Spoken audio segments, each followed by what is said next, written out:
एक दफ़ा फिर मैं आपके सामने हाज़िर हूँ और हम खुदाम यीशु मसीह ने सलीब के ऊपर जो दूसरा कलमा फरमाया उसको देखते हैं, जो कि लूका की अंजील के अंदर उसके 23 बाब की जो है 43 वर्स के अंदर मरकूम है।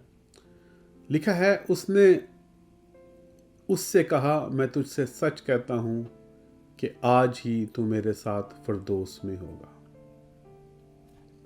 आपको पता है तमाम कहानी का कि यीशु मसीह के साथ और भी लोग थे और उनके दाएं और बाएं जो थे, जो जो डाकू थे। एक जो डाकू था वो यीशु मसीह के ऊपर जो है उन्हें कहना शुरू हुआ कि अगर तू खुदा का बेटा है तो मुझे भी बचा। लेकिन हम एक दूसरे डाकू को देखते हैं, वो दरअसल क्या करता है, वो यीशु मसीह से माफ़ी मांगता है। तो वो कहता है कि जब तू अपनी बादशाही में जाए तो मुझे भी याद करना। तो हम यहाँ पर देखते हैं कि यीशु मसीह जो है उसको क्या कहते हैं। यीशु मसीह उससे कहते हैं कि तू आज ही मेरे साथ फिरदौस में होगा। सबसे पहले हम ये देखना चाहते हैं कि फिरदौस का जो कंसेप्ट है, जो उस वक्त के लोग थे उनके दरमियान क्या है। जो उस तरह कौन मौजूद थे? यहूदी मौजूद थे, वहाँ पे यूनानी लोग मौजूद थे और वहाँ पर कुछ ऐसे लोग भी थे जो कि मसीह के फॉलोअर थे। तो उन सब के लिए जो था जो फिरदौस का कंसेप्ट था वो थोड़ा मुख्तलिफ था। तो जो यहूदी जो हैं लिटरेचर, जिसको अंदर तालमुद या मिद्राश जो है, उसके अंदर हम देखते हैं कि वो दरअसल इस तरीके से कहते हैं कि जो बाग अदन का जो उल्ट है वो जो है वो होगा, वो जो बाग अदन है वो दरअसल जो है वो फिरदौस है और उसका जो उल्ट है वो जो है वो जहन्नम है। ये उनका कंसेप्ट है। तो यहूदी जो है एक और उनका ख्याल है, जिसको जो वो कहते हैं, इसको कहते हैं आलम हबा। आलम, आपको पता है आलम का मतलब होता है कि दुनिया, और हबा जो है ऐसी दुनिया जहाँ पर रूहें रहती हैं, तो वो उसको आलम हबा कहते हैं।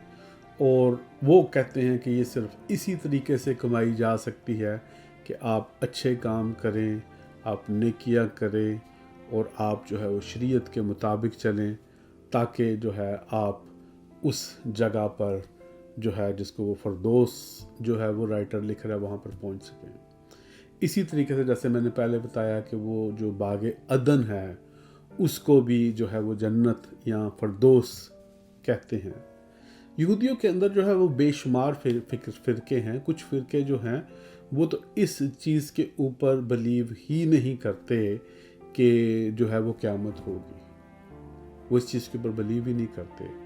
तो जो हमें पता है कि वो सदूकियों का फ़िरका है, और हमें पता है कि जब सेकंड जो है टेस्टामेंटल या दूसरी जो हैकल का दौर था उसके अंदर जो है वो जब जूडिज़म शुरू हुआ, पहले उससे पहले जो है वो इसराइली होते थे एज अ कौम के तौर पर, लेकिन जब वो जूडिज़म जो शुरू हुआ जो कि ज़्यादा तौर पर एक मजहबी उन्होंने बहुत ज़्यादा रंग लिया, तो उसके अंदर उनके मुख्तलिफ फ़िरके बन के, जिसके अंदर हम सदूकी देखते हैं, जिसके अंदर हम फरीसी देखते हैं, जिसके अंदर हम असीन्स का ग्रुप भी देखते हैं, हम ज़ैलट्स भी देखते हैं। तो जो हर एक का कंसेप्ट जो था वो क़यामत के बारे में फ़र्क था, लेकिन ख़ास तौर पर जो है फिरदौस का जो बिल्कुल मानते नहीं थे वो सदूकी होते थे। और वो जो थे उनका जो यहूदियों का तर्ज़ ज़िंदगी होता है वो बहुत ज़्यादा जो मौजूदा ज़िंदगी है उसके ऊपर फोकस करते हैं। और ये कोई गलत बात नहीं है, लेकिन वो समझते हैं कि हम इसी ज़िंदगी से हमेशा की ज़िंदगी को कमा सकते हैं। उनका मसीह का जो कंसेप्ट है वो भी ये है कि ऐसा शख्स आएगा कि जैसे अभी भी जो जंग हो रही है इसराइल के अंदर, वो जंग के अंदर आके सब कुछ जो है यहूदियों को फतह दिलाएगा। तो वो एक मिलिट्री मसीहा को हमेशा देखते हैं। लेकिन हम ये देखते हैं क्योंकि वो कहते हैं कि मसीह, उनका कंसेप्ट है कि मसीह जब आएगा वो पीस करेगा, ठीक है, वो जो है वो एक सलामती का शहज़ादा है। तो वो उस लिहाज से, दुनियावी लिहाज से देखते हैं कि किस तरीके से जो लोग हैं वो पीस में आएंगे। तो उनके लिए फिरदौस का जो कंसेप्ट है वो इंतहाई फ़र्क है। लेकिन इसके अलावा वहाँ पर एक और जो ग्रुप था वो ग्रीक थे। जो ग्रीक जो है उनके लिए जो है वो फरदौस का कंसेप्ट ऐसे है, वो उसको एक अलाइजन फील्ड कहते हैं कि ऐसी एक जगह है जहाँ पर वो बहुत खूबसूरत जगह है, जहाँ पर जो है वो पहाड़ हैं, नदियाँ हैं, और वहाँ पर जो रूहें जो हैं वो उन लोगों की जो रास्तबाजी की ज़िंदगी गुजारते हैं वहाँ पर रहती हैं। इसके अलावा वो कहते हैं कि जो लोग अच्छे काम करते हैं उनको जो है वो जो उनके हीरो हैं, जैसे कि बेशुमार हम देखते हैं कि जो ग्रीक मिथोलॉजी के अंदर जो हीरोज़ हैं वो कहते हैं वो उनके साथ रहेंगे, और वो ये भी कहते हैं कि वो हमेशा की जो है वो एक पीस होगा, सलामती होगी, और वो हमेशा की जो है वो खुशी होगी। अब जो इससे भी जो एक हम देखते हैं मसीहत की तरफ आते हैं, तो मसीहत जो है वो दरअसल कहती है कि जो यूहन्ना के अंदर ख़ास तौर पर हम कहते हैं कि हम ये तो नहीं जानते कि क्या कुछ होगा, लेकिन हम ये जानते हैं कि हम उसकी मानंद होंगे। मसीहत जो है वो ये कहती है कि जो फरदौस है वो दरअसल वो जगह है जहाँ पर खुदा की हुजूरी मौजूद है। खुदा की हुजूरी अब भी हमारे पास मौजूद है, खुदा का पाक रूह हमारे अंदर रहता है, लेकिन वो एक ऐसी जगह है जब हम उसको रूबरू देखेंगे। वो एक ऐसी जगह है जैसे कि आप बागे अदन के कंसेप्ट को देखते हैं कि खुदा वहाँ पर ठंडे वक्तों में आता था, और उसके बाद जो है मसीही कहते हैं कि ये एक ऐसी ज़िंदगी है जो कभी भी ख़त्म नहीं होगी, कभी भी।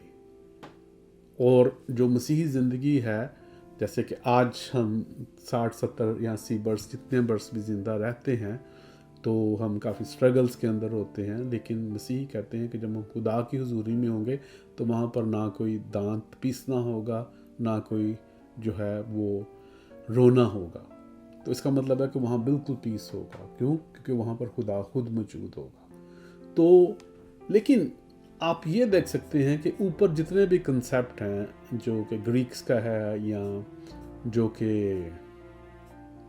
यहूदियों का है, जो मसीहों का कंसेप्ट है कि किस तरीके से वो फरदौस में जाएंगे, वो एक बड़ा ज़बरदस्त है। और एक चीज़ मैं बताना भूल गया कि जो मसीही हैं जब वो फरदौस में होंगे तो जितने भी मसीही हैं वो सब के सब उधर होंगे और हम एक दूसरे के साथ फेलोशिप करेंगे। जैसे आज कलीसिया या हम एक दूसरे से फेलोशिप करते हैं तो उस वक्त भी हम फेलोशिप करेंगे। अब जो मसीहत है वो फरदौस के अंदर ले जाने का कंसेप्ट बिल्कुल फ़र्क बताती है, बिल्कुल फ़र्क बताती है। वो सब कहती है कि हम सब जो हैं वो डाकू हैं और हम सब ने माफ़ी मांगनी है। वो सिर्फ एक डाकू ही नहीं जो सलीब पे चढ़ा हुआ है, हम दरअसल जो है हम सब के ऊपर लानत मौजूद है, और वो लानत जो है वो सिर्फ एक तरीके से ही ख़त्म हो सकती है कि हम यीशु मसीह से माफ़ी मांगे और हम उसको जो है अपना निजात दहिंदा कबूल करें, क्योंकि उसने फ़िदिया दे दिया है। तो फिर हमें कुछ कमाने की ज़रूरत नहीं है, बल्कि मसीहत हमें ये सिखाती है कि जब हम यीशु मसीह के ऊपर ईमान लेके आ जाते हैं तो हमारे अंदर खुदा का पाक रूह आ जाता है जो हमें रास्ते के काम, नेक काम करने में मदद देता है। तो ये कंसेप्ट जो है वो बाहर से अंदर नहीं है बल्कि अंदर से बाहर है। इसका मतलब ये है कि जब भी कोई मसीही, या उस वक्त वो डाकू तो ज़ाहिर है मर गया था, लेकिन आज अगर मैं कोई जो है गलत शख्स हूँ या मैंने मसीह को कबूल किया है तो शायद मेरी हालत उसी डाकू की तरह। तो जब मैं मसीह को कबूल करूँगा तो मसीह जो है वो मुझे अंदर से तब्दील करेगा पाकरू के वसीला से, और वो जो पाकरू है वो मेरे अंदर से जो है वो पानी की नदियाँ जारी करेगा, वो मेरे अंदर से जो है इंतहाई अच्छे काम शुरू करेगा। तो ये मसीहत का कंसेप्ट है। और मसीहत जो है हमें ये सिखाती है कि हम खुदा को इसलिए नहीं देख सकते क्योंकि हम सब ने गुनाह किया। जो रोमियो उसका 3 बाब उसकी 23 आयत कहती है, इसलिए कि सब ने गुनाह किया और खुदा के जलाल से महरूम है। तो जब हम मसीह के पास आते हैं तो हमारी ये महरूमियत जो है वो ख़त्म हो जाती है, हम खुदा के जलाल के अंदर आ जाते हैं। हम अभी भी इस दुनिया में भी खुदा की बादशाही का मज़ा चखते हैं, लेकिन जब हम उसके रूबरू होंगे तो हम उसके साथ हमेशा की जो है वो बादशाह में होंगे। اب میں اس کا جو پنچ لائن ہے، جو پنچ اس کی جو خاص مین مرکزی جو بات ہے وہ میں یہ بتانا چاہتا ہوں۔ افسیوں اس کے 2 باب کی 8 اور 9 آیت میں آپ کے لیے پڑھنا چاہتا ہوں۔ یہ وہی حالت تھی جو کہ اس ڈاکو کی تھی اس وقت، اور اس ڈاکو نے کیا کیا؟ پالوس اس کو اس طریقے سے لکھتا ہے کیونکہ تم کو ایمان کے وسیلہ سے فضل ہی سے نجات ملی ہے، یہ تمہاری طرف سے نہیں، خدا کی بخشش ہے، اور نہ اعمال کے سبب سے، تاکہ کوئی فخر نہ کرے۔ ہمیں جو نجات ملی ہے، ہمیں نجات کا مطلب ہے کہ ہم جو گناہ میں تھے، ہم جو موت میں تھے، ہم ہمیشہ کی زندگی میں جو آئے ہیں، وہ صرف اور صرف یسوع مسیح کے اوپر ایمان لے کے آنے سے آتے ہیں۔ اور ایمان کیسے لے کے آتے ہیں؟ کہ ہم اپنے گناہوں سے توبہ کرتے ہیں، جیسے اس ڈاکو نے کی، وہ پچھتایا۔ ہمیں بھی پچھتانے کی ضرورت ہے۔ جب ہم پچھتاتے ہیں تو پھر خدا کا جو روح ہے وہ ہمارے اوپر سایہ کرتا ہے، اور یہ ہمارے کاموں کے وسیلہ سے نہیں ہے، یہ خدا کی بخشش ہے، کیونکہ خدا جو ہے وہ ہم سے پیار کرتا ہے، وہ چاہتا ہے کہ وہ ہم سے جو ہے ٹھنڈے وقتوں کے اندر آ کے ملے، اس لیے وہ پاک روح کے وسیلہ سے ہمارے اندر رہتا ہے۔ تو اس لیے اگر ہم کسی بھی حالت میں ہیں، آج ہم سب کو اپنی حالت کا پتہ ہے، تو آج یہ موقع ہے کہ ہم اس ڈاکو کی طرح یسوع مسیح سے معافی مانگیں اور اس کے اوپر ایمان لے کے آئیں کہ وہی نجات دہندہ ہے۔ خدا کا پاک روح آپ کے اندر آئے گا اور آپ کے اندر سے جو ہے پانی کی ندیاں جاری شروع ہو جائیں گی، تمام جو گندگی ہے آپ ہمارے اندر وہ ختم ہو جائے گی۔ تو اس طریقے سے جو ہے ہم مفت نجات حاصل کرتے ہیں، اور یہ مفت اس لیے ہے تاکہ کوئی فخر نہ کر سکے، کوئی یہ نہ کہہ سکے کہ میں نے 30 روزے رکھے تھے یا 50 روزے رکھے تھے، کوئی یہ نہ کہہ سکے کہ میں نے یہ اتنا زیادہ زور لگایا تب مجھے نجات ملی، میں نے 10,000 لوگوں کو کھانا کھلایا۔ بلکہ جو خدا کا کلام وہ کہتا ہے کہ جب آپ جو یسوع مسیح کو قبول کرتے تو آپ کا سب کچھ جو ہوتا ہے وہ لوگوں کے لیے ہوتا ہے، غریبوں کے لیے ہوتا ہے، ضرورت مندوں کے لیے ہوتا ہے۔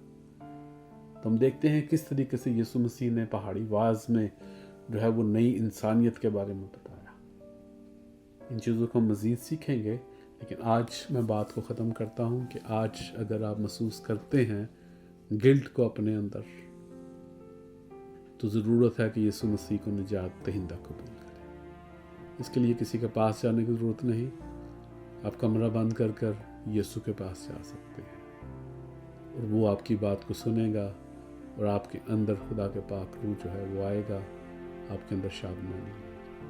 خداوند اس کلام کے وسیلہ سے آپ کو بے شمار برکات